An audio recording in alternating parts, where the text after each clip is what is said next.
Praise the Lord मेरे प्रियो, इस समय हम बात करेंगे परमेश्वर के वचन से।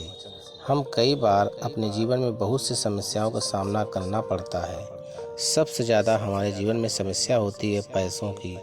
पैसा इस दुनिया में तब तक हमारे जीवन में सब कुछ प्राप्त हो जाता है। पैसे से हम यात्रा करके चर्च जाते हैं, शहर जाते हैं, सिटी जाते हैं, अपने कामों में जाते हैं। पैसा एक ऐसा माध्यम है जिससे हम कुछ भी कर सकते हैं, लेकिन एक बात है, पैसा ऊपर नहीं जाएगा, सच में ऊपर नहीं जाएगा मेरे प्रियो। लेकिन जब तक पैसा हमारे साथ है, हमें वो बहुत ऊपर ले भी जाएगा। हमें अच्छा स्वास्थ्य दे सकता है, अच्छी शिक्षा दे सकता है, अच्छी धार्मिक जगहों में हमें ले भी जा सकता है। पैसे से बहुत कुछ इस दुनिया में होता है, सब कुछ हो जाता है। सिर्फ अपने हम उम्र नहीं खरीद पाते और स्वर्ग नहीं खरीद पाते, क्योंकि वह मुफ्त में है, वह यीशु मसीह दे सकता है। इसलिए परमेश्वर के वचन में तो कहा गया है कि तुम इतना धन इकट्ठा मत करो कि जहाँ चोर और काई बिगाड़े, सेंध लगाए। लेकिन हमारा धन परमेश्वर है, हमारा धन वहाँ है। हमारा धन इस दुनिया में हम जैसा व्यवहार इस धरती पर हम लोगों से करेंगे, हमारा व्यवहार इतना अच्छा रहेगा, वही हमारे लिए धन है। लेकिन भौतिक धन हमारे लिए क्यों जरूरी है, हम जानते हैं।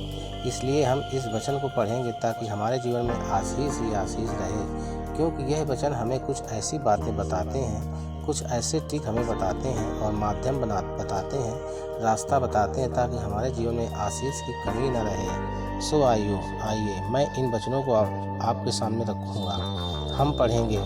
इससे पहले कि अगर आप हमारे चैनल में नए हैं तो हमारे चैनल को सब्सक्राइब जरूर करें और बेल आइकन के बटन को दबा दें, ताकि हम आपको आपके परिवार के लिए सुबह शाम प्रार्थना कर सकें। सबसे पहले मैं बताऊंगा प्रकाशित वाक्य 1:3। इसमें लिखा है, धन्य है जो इस भविष्यवाणी की बातों को पढ़ते हैं और जो इसे सुनते हैं और उसे मानते हैं और उस पर चलते हैं। यहाँ पर 3 बातें हम देखते हैं। भविष्यवाणी किताब को पढ़ते हैं, ना इसको सुनते भी हैं, मानते भी हैं। वो क्या है? धन्य है सिर्फ भविष्यवाणी की किताब। बाइबल को पढ़ेगा तो उससे क्या मिलेगा? हमें उससे बहुत कुछ मिलेगा। हमारे जीवन में हम सक्सेस पा सकते हैं, सफलता पा सकते हैं, आत्मिक जीवन में आगे बढ़ सकते हैं। वो बातें उस बाइबल से हमें मिलते हैं। इसलिए सबसे पहले अगर हम वचन को देखेंगे तो उसे पढ़ो, सुनो, परमेश्वर को सुनो क्या बोल रहा है। जब आप पढ़ते हो तो परमेश्वर को भी अंदर से अपने अंदर सुनना है कि परमेश्वर आपसे क्या बातचीत करता है। उसके बाद उस पर चलना है।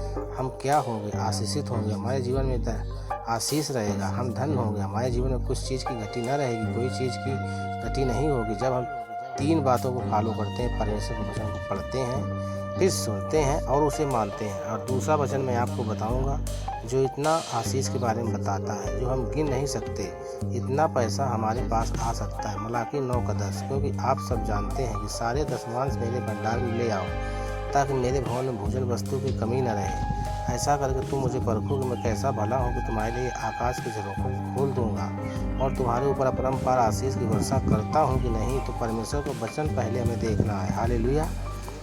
हम परमेश्वर को दे रहे हैं, ना कि किसी इंसान को दे रहे हैं, परमेश्वर को ही दे रहे हैं। तो वो माध्यम है। जब हम परमेश्वर को देते हैं, परमेश्वर 2 गुना, 3 गुना, 30 गुना, 60 गुना, 100 गुना करके हमें करता है वापस, क्योंकि उसके पास तो कुछ भी कमी नहीं।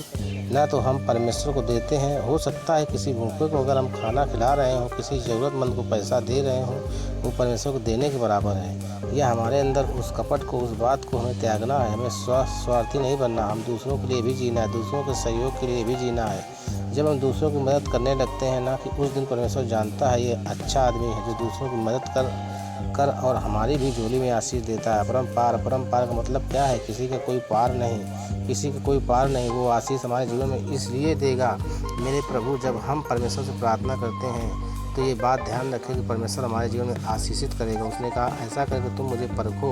क्यों ना हम एक बार परख लें। अगर ये बात सत्य है, ये वचन सत्य है, तो क्या हम उसको परख नहीं सकते? परखो, एक बार परमेश्वर को देखो। परमेश्वर किसी का कर्जदार नहीं होता, वो आशीष देता है। अनलिमिटेड पैसे हमारे जीवन में आ सकते हैं, धन पा सकते हैं। जितना हमारे जीवन में ज़रूरत है उतना परमेश्वर हमको देने के लिए तैयार है। पर उस धन के लिए हमें कितना वफादार हम परमेश्वर को परख कर देखें, उसको देखें।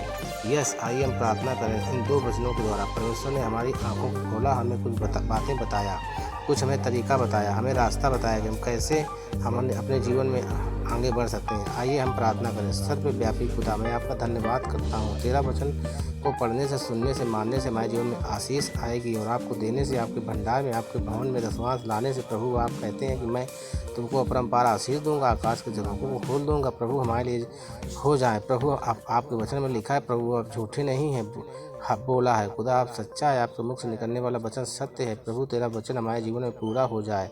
आज जितने लोग दशमान दे रहे हैं, लोगों की मदद कर रहे हैं, प्रभु अपरंपार आशीष उनके जीवन में होने पाए। हालेलुया। हमारे जीवन में पैसे की कमी दूर हो प्रभु। बहुत से लोगों को आप ब्लेस करें। आइए हर एक भाई बहन जो लोग परमेश्वर पिता हॉस्पिटल में हैं प्रभु, जिनके जीवन में खर्चे हैं, बीमारी बढ़ रही है, इलाज नहीं करा पा रहे हैं, जॉब में नहीं है, दे भटक रहे हैं, प्रभु आपसे हाथ जोड़कर विनती है, हम आपके बच्चे हैं, भटकने न पाएं। हमारे जीवन उद्धार के लिए अपने क्रूस पर लटक गया, आपने प्राण दे दिया प्रभु। आपको प्राण देना व्यर्थ न होने पाए। आपने इसलिए प्रभु जी तो मारे गए ताकि हम परमेश्वर पिता जीवन पाएं। हालेलुया। आप अनंत जीवन को दें, आशीष दे प्रभु। हम ऐसा प्रार्थना करते हैं। मेरे खुदा तू महान है, दया करने वाला परमेश्वर है। धन्यवाद धन्यवाद करता हूँ प्रभु, आपने हमारी दुआओं को सुना। प्रभु यीशु मसीह के नाम से मांगता हूँ, आमीन।